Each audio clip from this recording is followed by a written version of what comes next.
നമസ്കാരം, എല്ലാവർക്കും എൻ്റെ ചാനലിലെ പുതിയൊരു വീഡിയോയിലേക്ക് സ്വാഗതം.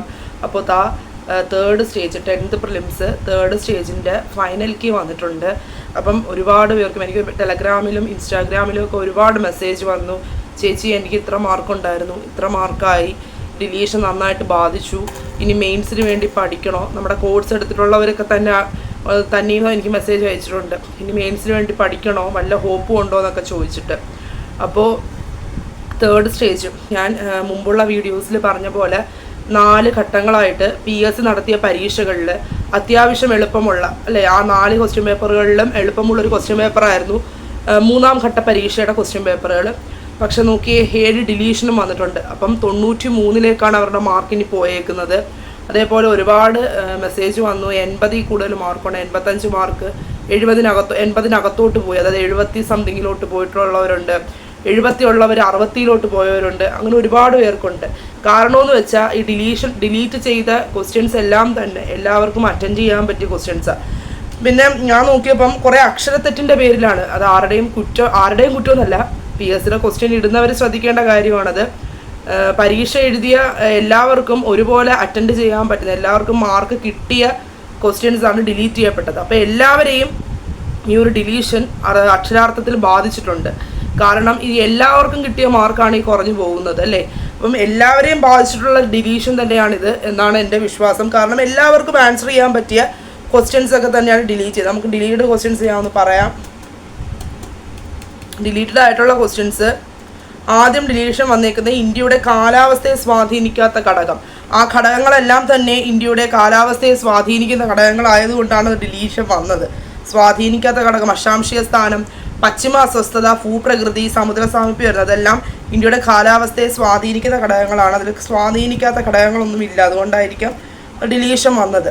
അടുത്ത ക്വസ്റ്റ്യൻ ഡിലീഷൻ വന്നിരിക്കുന്നത് ഇന്ത്യയിലെ ഏറ്റവും ഉയരം കൂടിയ കൊടുമുടി. അവിടെ കാഞ്ചൻജംഗ, എവറസ്റ്റ്. ഇത് നമ്മൾ സാധാരണ രീതിയിൽ ഇത് 2 ക്വസ്റ്റ്യൻ ആൻസർ നമ്മൾ പഠിക്കാറുണ്ട്. ഇന്ത്യയിലെ ഏറ്റവും ഉയരം കൂടിയ കൊടുമുടി എന്ന് പറയുമ്പോൾ നമ്മൾ മൗണ്ട് K2 അല്ലെങ്കിൽ ഗോഡ്വിൻ ഓസ്റ്റിൻ, അല്ലേ?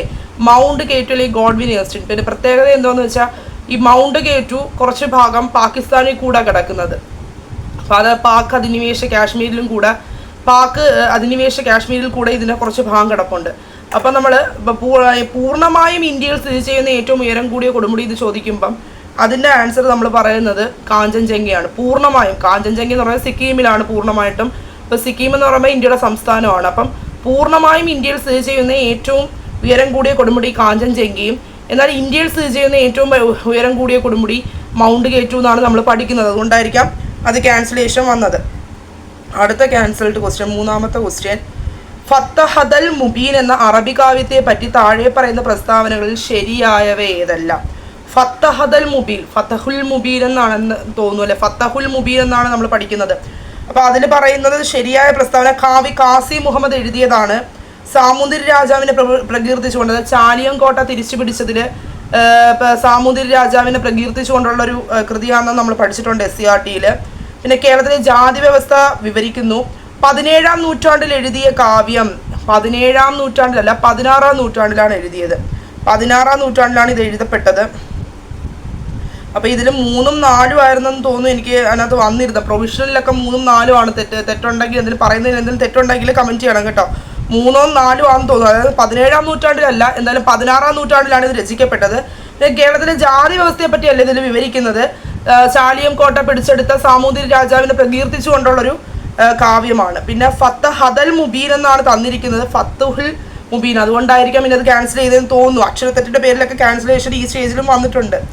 ഓക്കെ, പിന്നെ ക്യാൻസലേഷൻ വന്നത് 4ാമതായിട്ട് ക്യാൻസൽ ചെയ്തത് ഭൂപ്രതലത്തിൽ നിന്ന് ഭൗമോപരിതലത്തിന്റെ ചിത്രങ്ങൾ ക്യാമറ ഉപയോഗിച്ച് പകർത്തുന്ന രീതി ഏതു പേരിൽ അറിയപ്പെടുന്നു? അതും ക്യാൻസലേഷൻ വന്നിട്ടുണ്ട്. അത് ഭൂതല ഛായാഗ്രഹണമാണ്. നമ്മുടെ SCRT-യിലെ ഒരു ചാപ്റ്ററാണ് നമുക്ക് പഠിക്കാനുള്ള 10th സ്റ്റാൻഡേർഡിൽ. അപ്പം ഭൂതല ഛായാഗ്രഹണമാണ് അതിന് ആൻസർ വരുന്നത്. പക്ഷെ അതിൽ ആ ഒരു ആൻസറിൽ അക്ഷരത്തെറ്റ് വന്നു. ഹായാഗ്രഹണം, ഛായാഗ്രഹണത്തിന് പകരം ഹായാഗ്രഹണം എന്നാണ് കൊടുത്തിരിക്കുന്നത്. അതുകൊണ്ടായിരിക്കാം അത് ക്യാൻസൽ വന്നത്. അക്ഷരത്തെറ്റിൻ്റെ പേരിലായിരിക്കണം അത് ക്യാൻസൽ വന്നത്. അത് ഒരുപാട് പേരും എഴുതിയിട്ടുള്ള ഒരു ക്വസ്റ്റ്യനും ആൻസറും ഒക്കെ ആയിരിക്കും. അതെല്ലാവർക്കും അറിയാവുന്നതാണ്. ഭൂപ്രതലത്തിൽ നിന്ന് ഭൗമോപരിതലത്തിൻ്റെ ചിത്രങ്ങൾ പകർത്തുന്ന രീതി ഭൂതല ഛായാഗ്രഹണം. ഹായാഗ്രഹണം എന്ന് വന്നേക്കുന്നത് കൊണ്ട് ഡിലീഷൻ പോയതായിരിക്കും. ഇന്ത്യയുടെ ഏറ്റവും തെക്കേ അറ്റത്തുള്ള സ്ഥലം ഇന്ദിരാ പോയിന്റ്. തെക്കേ അറ്റത്തെന്ന് പറയുമ്പം തെക്കേ അറ്റത്തുള്ള സ്ഥലം എന്ന് പറയുമ്പം ഇന്ത്യയുടെ തെക്കേ അറ്റം കന്യാകുമാരി, പിന്നെ ഇന്ദിരാ പോയിന്റ്. ഇത് രണ്ടും കൂടെ കൺഫ്യൂഷൻ വന്നതുകൊണ്ടാണോ എന്ന് പറഞ്ഞില്ല, അതും ഡിലീഷൻ പോയിട്ടുണ്ട്. അതും ഒരുപാട് പേര് എഴുതിയതായിരിക്കും. എനിക്ക് തോന്നുന്നു PSCയുടെ പ്രൊഫഷണൽ ഇതിൽ ഇന്ദിരാ പോയിന്റ് എന്നായിരുന്നു തോന്നുന്നു വന്നത്, കീഴിൽ വന്നത്.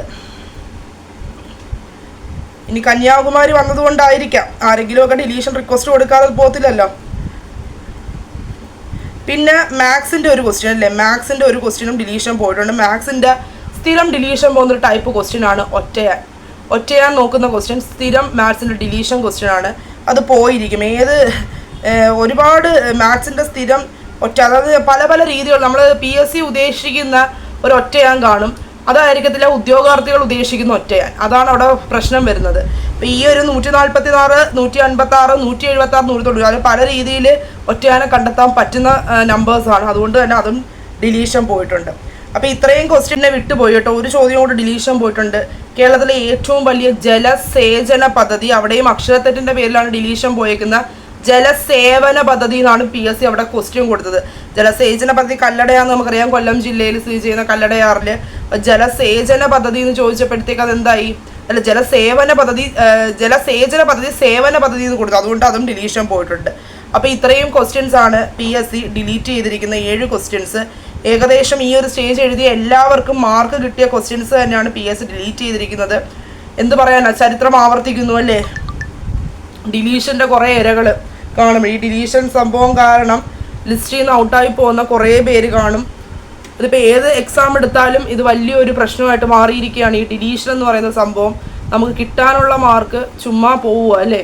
അപ്പം അത് ബെനഫിറ്റായിട്ട് വരുന്നത് ഈ പറയുന്ന ക്വസ്റ്റ്യൻസൊക്കെ തെറ്റിച്ചിട്ടുള്ള ആരെങ്കിലും ഉണ്ടെങ്കിൽ അവർക്കത് ബെനഫിറ്റ് ആയിരിക്കും. പക്ഷേ ഇത് തെറ്റിച്ചവരെയും കാട്ടി കൂടുതൽ ഈ ചോദ്യങ്ങളൊക്കെ ശരിയാക്കിയവരായിരിക്കും കൂടുതൽ. അപ്പം ഈ ഒരു ഡിലീഷൻ, ഈ ഒരു തേർഡ് സ്റ്റേജിലെ ഡിലീഷൻ എന്ന് പറയുന്ന സംഭവം എല്ലാവരെയും ഒരേപോലെ, ഒരു മോസ്റ്റ് ഓഫ് ദി ആൾക്കാർ 90% ആൾക്കാരെയും ഒരേപോലെ ബാധിച്ചിട്ടുണ്ടാവുമെന്ന് തന്നെയാണ് എൻ്റെ വിശ്വാസം. കാരണം എനിക്ക് അത്രത്തോളം മെസ്സേജുകൾ വന്നിട്ടുണ്ട്, ടെലഗ്രാമിലൊക്കെ ഓരോ ചർച്ച നടക്കുന്നുണ്ട്. ഇനി എന്താവും എന്ന് ചോദിച്ചിട്ട് നോർമലൈസേഷൻ കിട്ടുമോ ഒന്നും അറിയാൻ വയ്യ. എളുപ്പമുള്ള സ്റ്റേജ് ആയിരുന്നു. പിന്നെ ഇത്രയും ഡിലീഷൻ വന്നതുകൊണ്ട് നമുക്ക് നോർമലൈസേഷന് ചാൻസ് ഉണ്ടെന്നും പറയാം, അറിഞ്ഞുകൂടാ. അപ്പോൾ എല്ലാവരും ഞാൻ ഇന്നലത്തെ വീഡിയോയിൽ പറഞ്ഞ പോലെ 10th മെയിൻസിൽ എന്തായാലും പ്രിപ്പയർ ചെയ്യുക. ഈ 4th സ്റ്റേജിൻ്റെയും കൂടെ ഫൈനൽ കീ ഇട്ട് കഴിയുമ്പം റിസൾട്ട് എത്രയും പെട്ടെന്നെങ്കിൽ വരും. അതിനോടൊപ്പം തന്നെ എല്ലാ മെയിൻസിൻ്റെയും സെക്രട്ടേറിയറ്റ് OAയുടെയും ലാബ് അസിസ്റ്റൻറ്റിൻ്റെയും എല്ലാം എക്സാം ഡേറ്റും മെയിൻസിൻ്റെ എക്സാം ഡേറ്റും വരും. അപ്പോൾ നമുക്ക് എന്തായാലും സമയം തികയത്തില്ല, സിലബസ് കംപ്ലീറ്റ് ചെയ്യാനും റിവിഷനും ഒന്നും സമയം തികയത്തില്ല. അപ്പോൾ എന്തായാലും എല്ലാവരും 10th മെയിൻസിന് വേണ്ടി പഠിച്ചു തുടങ്ങുക. ആരും പഠിക്കാതെ ബുക്ക് മടക്കി വെക്കരുത്, നിരാശപ്പെട്ടെന്നേ ഞാൻ പറയത്തുള്ളൂ. കാരണം ഈ പഠിക്കുന്ന കാര്യങ്ങളൊന്നും നമുക്ക് വേസ്റ്റ് ആവത്തില്ല. നമുക്ക് ഈ പരീക്ഷയ്ക്ക് അല്ലെങ്കിൽ വേറൊരു പരീക്ഷയ്ക്ക് നമുക്കത് ഉപയോഗിക്കാൻ പറ്റും. അപ്പോൾ എല്ലാവരും പഠിക്കുക. എന്തായാലും നമുക്ക് നോക്കാം, എലിജിബിലിറ്റി ലിസ്റ്റ് ഇടുമ്പം നമുക്ക് നോക്കാം. എന്തായാലും എത്രയും പെട്ടെന്ന് ഒരു മാസത്തിനകം എന്തായാലും, ഇപ്പം ഇത് ഫെബ്രുവരി, ഇപ്പം മാർച്ചിലൊക്കെ ആകുമ്പോഴത്തേക്ക് എന്തായാലും PSC ലിസ്റ്റ് ഇടുമെന്നാണ് ഞാൻ വിചാരിക്കുന്നത്. അപ്പം എന്തായാലും ഇത്രയൊക്കെ ആയില്ല. അപ്പോൾ എന്തായാലും മെയിൻസിന് വേണ്ടിയിട്ട് പഠിച്ചുകൊണ്ടിരിക്കുന്നവർ പഠിത്തം കണ്ടിന്യൂ ചെയ്യുക, പഠിച്ചു തുടങ്ങാത്തവർ പഠിക്കുക. അറിയാലോ നമ്മുടെ കോഴ്സ് റണ്ണിങ് ആണ്, ഇപ്പോഴും ആളുകൾ വന്ന് അതിൽ ജോയിൻ ചെയ്യുന്നുണ്ട്. ഒരുപാട് ആളുകൾ ഇന്നലെയും ജോയിൻ ചെയ്തു. അപ്പോൾ നിങ്ങൾക്ക് അത് ഇത്രയും ദിവസം അതൊക്കെ മുന്നേ ഒരു 10 ക്ലാസ് ഇപ്പോൾ കഴിഞ്ഞിട്ടുണ്ട്. പക്ഷേ ആ 10 ക്ലാസ് നിങ്ങൾക്ക് കവർ ചെയ്ത് പോവാവുന്ന രീതിയിലാണ് ഞാൻ ഇട്ടേക്കുന്നത് ചാനലിൽ. അപ്പോൾ ഇനിയും 10th മെയിൻസിൻ്റെ പ്രിപ്പറേഷൻ തുടങ്ങാത്തവരൊക്കെ നമ്മുടെ കോഴ്സിലോട്ട് വരിക. നിങ്ങൾക്ക് 100% യൂസ്ഫുൾ ആവുന്ന രീതിയിൽ LDC മെയിൻസ് 2024 7 ക്വസ്റ്റ്യൻ പേപ്പറുകൾ കീറി മുറിച്ച് പഠിച്ചാണ് നമ്മളിവിടെ ആ ഒരു പ്രീവിയസ് ഇയർ ക്വസ്റ്റ്യൻസ് പഠിക്കുന്നത്. അപ്പം ആ ഒരു പ്രീവിയസ് ഇയർ ക്വസ്റ്റ്യൻസ് പഠിക്കുന്നതിലൂടെ നമ്മൾ സിലബസിലോട്ട് ഇറങ്ങുകയാണ്.